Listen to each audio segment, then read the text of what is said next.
This is a completely different talk than what I'll be talking about at FOSDEM. I'm Dana Jacobsen. I'm from Portland, Oregon. So mostly do C, but I love Perl. Been using Perl a long time, sometimes badly, sometimes well.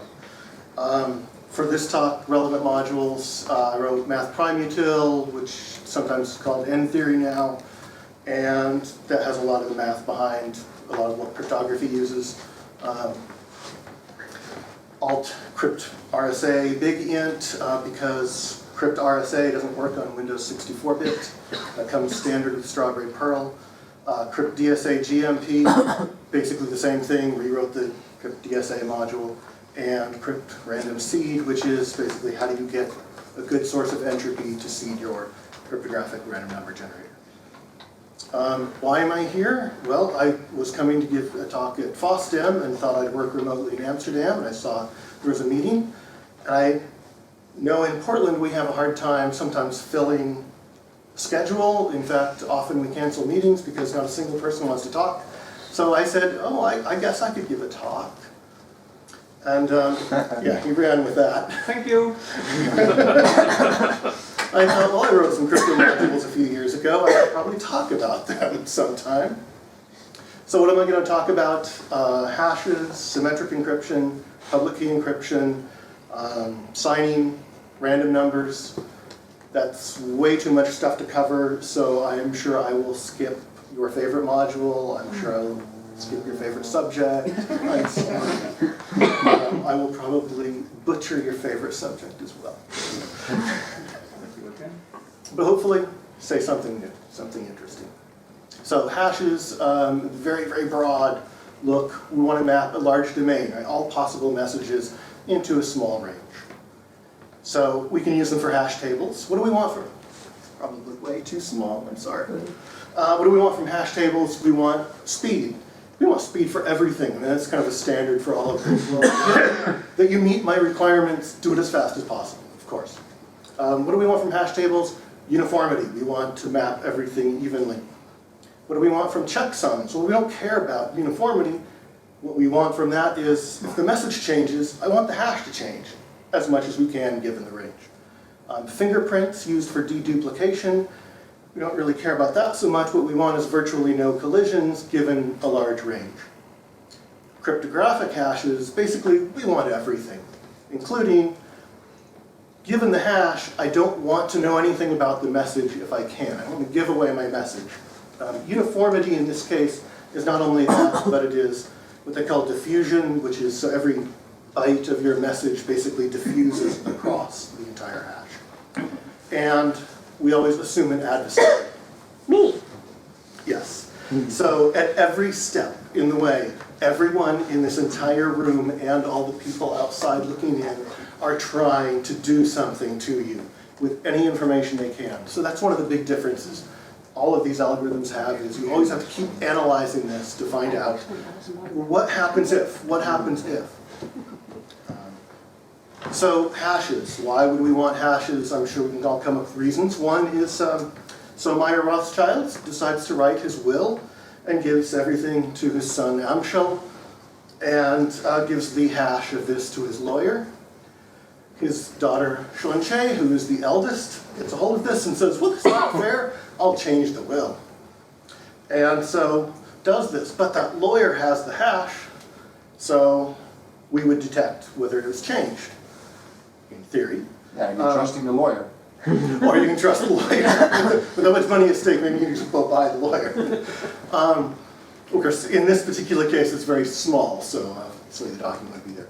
But what's interesting is you can have this very small document, but if it's in a PDF, for instance, we can have arbitrary metadata inside that. So you can just keep throwing megabytes of data at it, trying to get that hash to match. That's sort of the sneaky things people do. It's more interesting if you have a 5,000-page contract where one comma on the 3,000th page costs you millions of dollars. Or an operating system. It would be nice to know that what I got was actually the thing that they told me it was. And we can go a step further with signing with that, which gives you a further certainty that that was indeed what they tried to give you. So, choices of hashes, lots of them.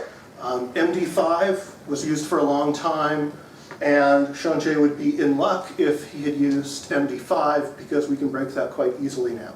It actually works really well for a lot of purposes, but you can go through that, the whole arbitrary PDF metadata thing. It's been done, takes a few minutes. You can recreate whatever signature you want. SHA-1 has not been broken, but I believe it's on the order of, say, $100,000 worth of GPUs is the estimate if you really want to duplicate something and you have a month to spare. No, So they that's created been, a collision. I'm sorry? They created a SHA-1 collision. Yes. So that's been deprecated for years. There's not really an example of that, but it's getting so close that they've said for a long time, stop using that for the collision idea. Again, this is adversarial, so if you're using it for Git, it's just fine, because, well, we assume it's just fine unless you have people inside your company trying to recreate those. SHA-2 is what most people use. Of course, people at NSA and NIST and everywhere else are paranoid, so they come up with SHA-3, which is a completely different algorithm. In general, I would say SHA-2 is what most people use. There are lots more to choose from. The wonderful thing about standards is there's so many of them. You can make another if you'd like. So these are all actually, Steen and Blake are failed SHA-3. I shouldn't say failed. They were final candidates that did not get selected for the lucky prize. Is triple dish still safe? It's That's not a hash. dubious. Darn. And it's not a hash. Oh, that kind of thing. So how would we use those? Wonderfully, Digest SHA comes with core module of Perl, and it comes with a SHA-SUM executable. I was actually using it on my Mac because I couldn't find MD5 sum, and then finally found out, wait, that's just a Perl script. So that was kind of neat. And so here's an example where we use, which you can't read, it's not really important. We just run the SHA-SUM script, and I matched it to the web page. The web page for GMP says, here's what you should get, and indeed that's what I get when I run SHA-SUM. Here is a bunch of code that shows using Digest SHA, SHA, and so the point is there are lots and lots of methods it has and functions. You can call it all different ways. This is just showing a couple examples where we take a string and we take a file. CryptX is another module on CPAN. Basically, what this person did is take libtommath, libtomcrypt, put it all together with a giant wrapper. It's all in Perl, gets updated all the time, it's very responsive, no dependencies. So it will do basically everything I've talked about now. I'm not sure how portable it is outside of the standard Linux x86 world. I haven't tried a whole lot, but it seems to work pretty well. I like the interface, it's quite different than a lot of the older modules. So here's how we do exactly the same thing with that. And that's basically all I'm going to say on hashes. So symmetric encryption is the standard sort of encryption we used to use and still use today, which is where I have a shared secret. Right? Something that you and me and hopefully nobody else knows, and therefore we can exchange information securely. And the usual one for that is Rheindahl, which is the AES standard. And it's very fast, especially if you have hardware that supports it, and that can be very nice to have. 128, 192, 256-bit keys.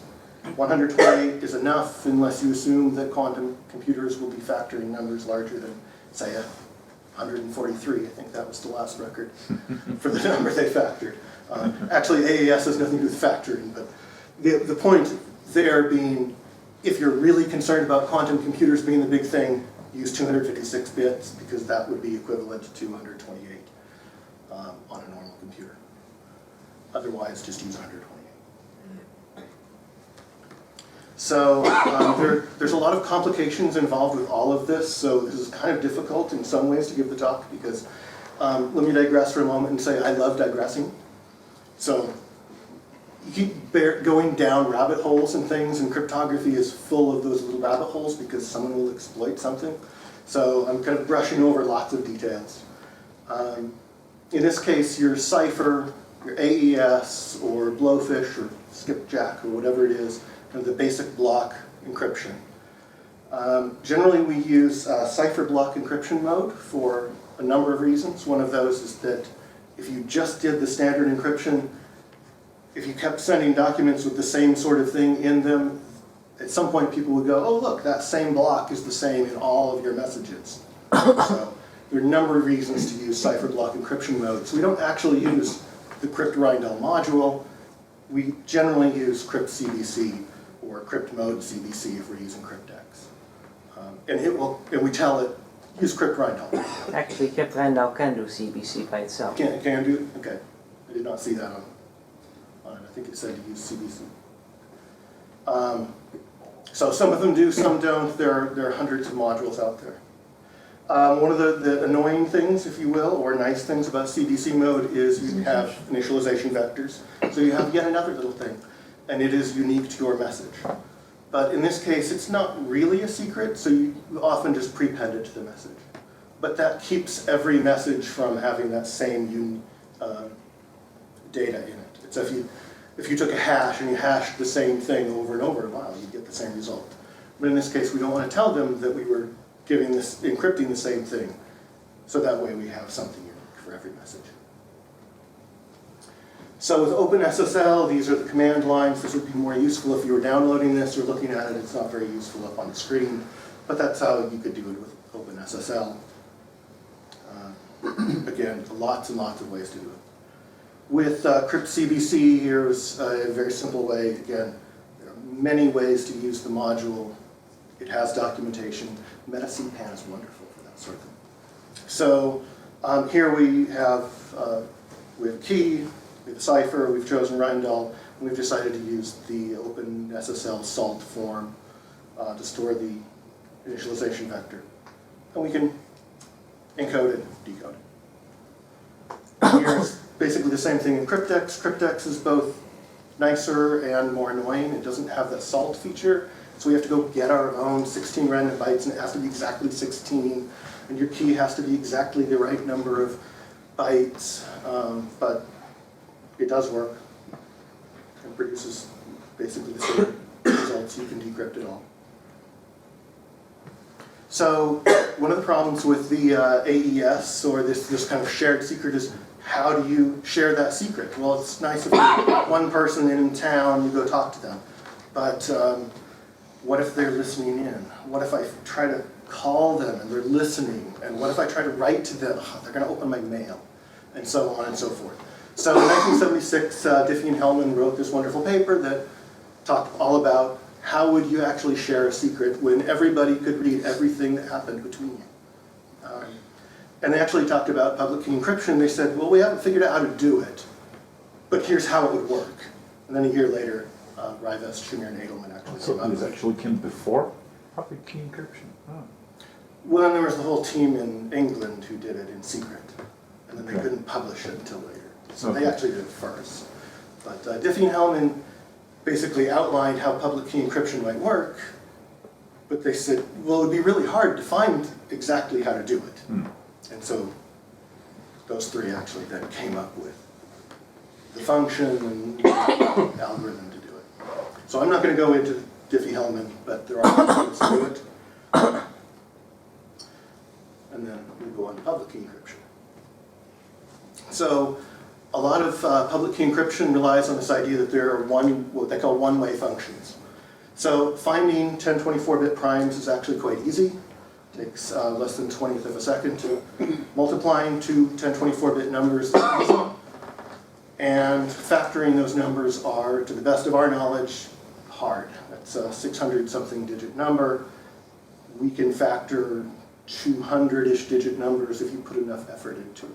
A home computer these days could fairly easily do 120 digits.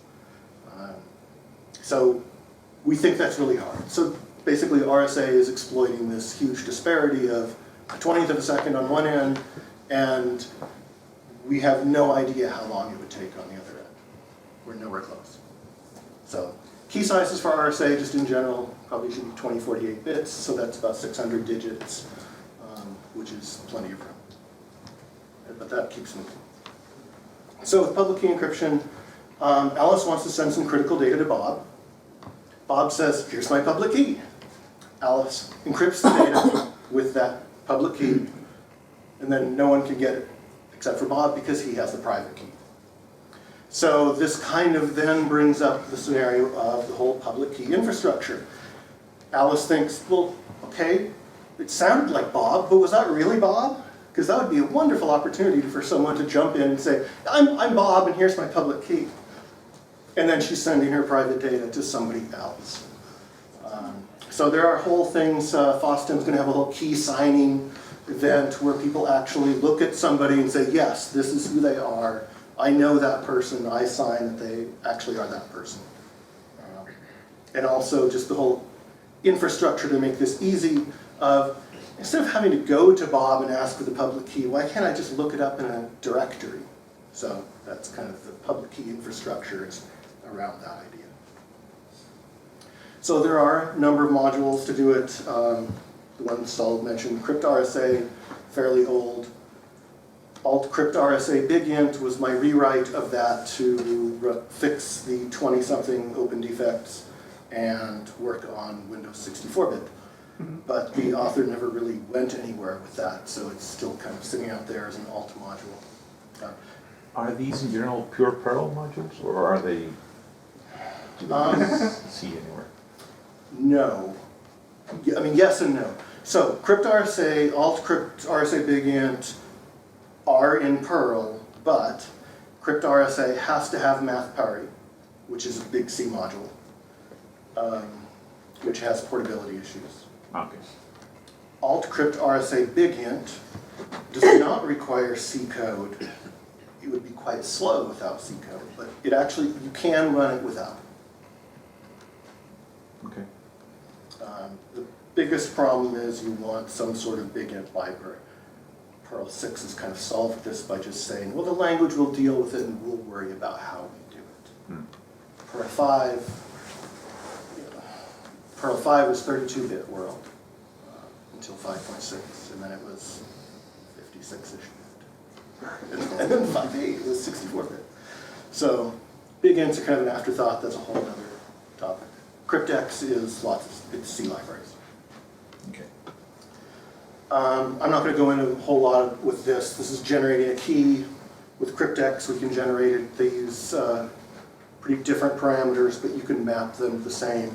I sent some mail to the author of CryptX, and he put it in his documentation, which kind of maps the arguments that libtomcrypt wants to what the NIST specs are, which is what most other modules use. How to store keys, this is kind of a hellish thing, is there are all these different formats for keys, and they're all subtly different, and some of them don't think well even with themselves.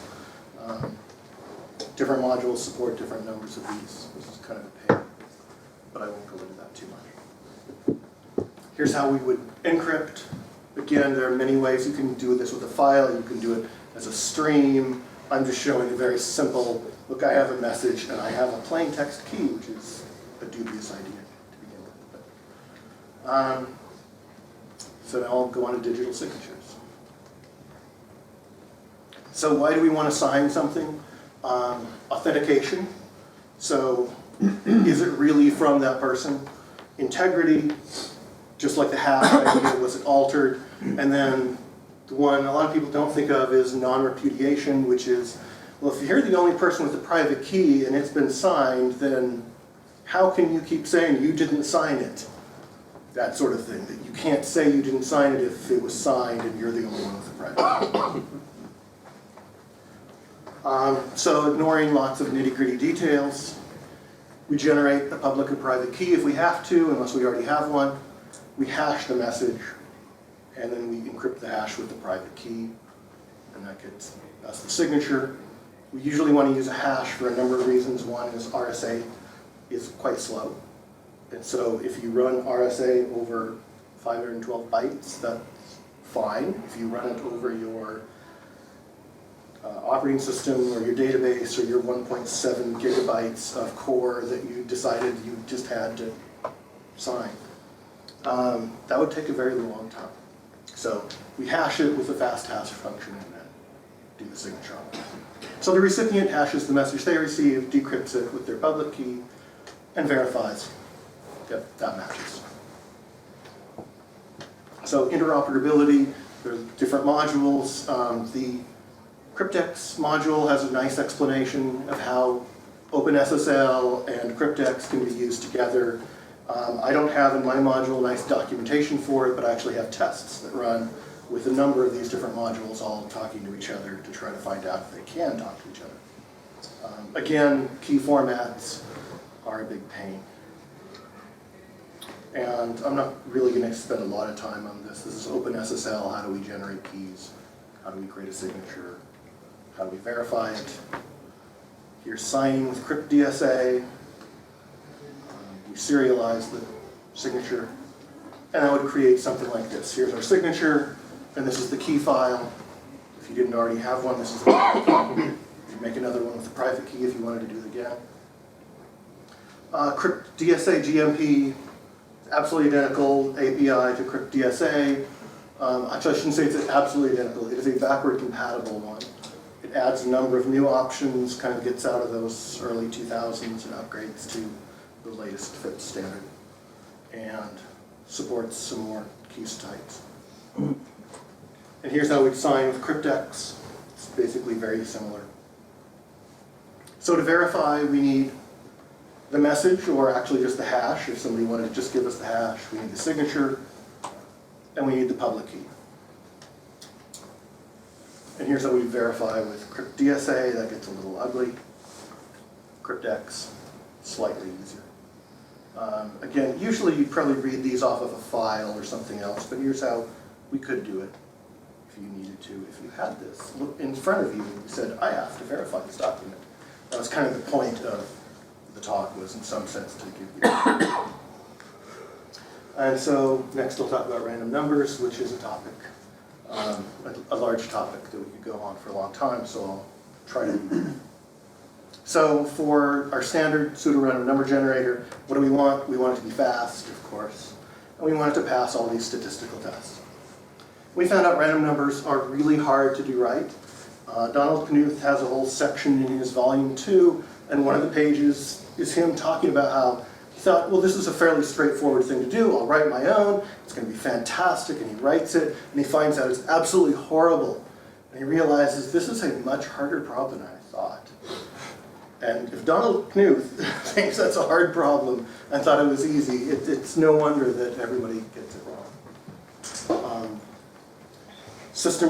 In a lot of computer science courses, you find out how badly system RAM works in many old systems, sometimes in new systems. So in Perl 5.20, Perl used the system RAM. This was especially troubling to people on Windows, where you've got 15 bits of randomness. It's really annoying if you ever want to do very much with it. We now use DRAM 48, which has the advantage that it's standard, and it's not terrible. The lower bit alternates on, off, on, off. That doesn't seem very random to me, but okay. It's better than what we had before. So Mersenne Twister is what a lot of languages use. I think we should have done that, but it's open source. I didn't jump in and implement it all, therefore all I can do is mention it and talk. So we do have MathRandom mTwist, MathRandom mtauto, and lots of other modules that'll do Mersenne Twister.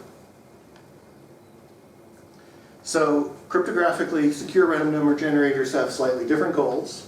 Obviously we want to be fast, but we have more requirements, and it turns out they work fine as regular pseudo-random number generators. They're just really slow compared to the ones most people use, like Mersenne Twister. They're really slow compared to Mersenne Twister. Our goals are basically future results cannot be predicted. No matter how many bits of randomness I ask you for, I can't predict the future. Mersenne Twister, if you get, I think it's 442 bytes of output from Mersenne Twister, you can actually recreate the entire state and now predict every other random number you're going to get. For most purposes, that's not important. That's not what your function is doing. It's doing a scientific simulation or something like that. But for cryptography, that's of course terrible, especially if you have your random number generator being shared between two threads. And so somebody's getting a bunch of random numbers, and what they really want to do is go find out what you got. So That's another requirement is even if the entire state leaked, you should not be able to figure out what the previous random numbers were. Therefore, I couldn't figure out what somebody else got. So, and the other requirement for crypto is we generally want really good seeding. We don't necessarily need reproducible results. Arguably, we don't want reproducible results. We want high entropy so somebody can't guess what that result is. In this case, I would recommend Bytes Random Secure or CryptX. I show an example. They both have the same API for this. They have a number of other functions. More modules every month. It's a very common thing for people to write. One just came out last night. Yet another random number generator. So it's kind of the summary of some of the things I talked about.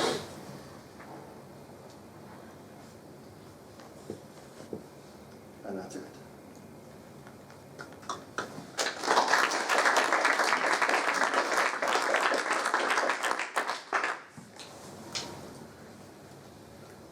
Yes. When it comes to random numbers and generating them, is that still something that's being researched, or is that kind of all done? I believe it is still being researched. So one of the things, for instance, depends what you call researched.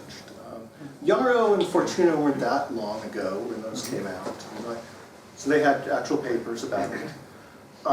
Python just moved to, I think it was Python, maybe it's someone else. We moved to FreeBSD's ARC4Random, which they talk about quite a bit. I think we've even had talks at Perl conferences about it. One of the things that's come up certainly in operating systems is Intel has support for fast random number generator in the CPU, which then gets all the paranoid people. And when I say paranoid, I mean, that could be good or bad, maybe they're right. Asking, well, NSA has a lot of money. Right. Intel's a company, they like money. Maybe something's going on there. And then different kernel developers say, because of the following papers, and because of the way we work, we interject that entropy in, and therefore, even if we're completely compromised, it wouldn't matter to the results of Dev read. But other people disagree. So it's sort of this. There are NIST standards that come out. They get updated. I think one of them was the elliptic curve random number generator that turns out to be very, very badly selected. Badly selected is not the right words. I don't think that was, that was not really the, That suggests what's the with next? a capital B. It was very well selected. Or well selected for Yes. the NSA until people found, but not well enough because someone found it. What was that PHP one that it turned out all the random numbers were actually odd? I don't know, but I've seen things like that. Like nobody noticed, and all the numbers were always odd. It's odd.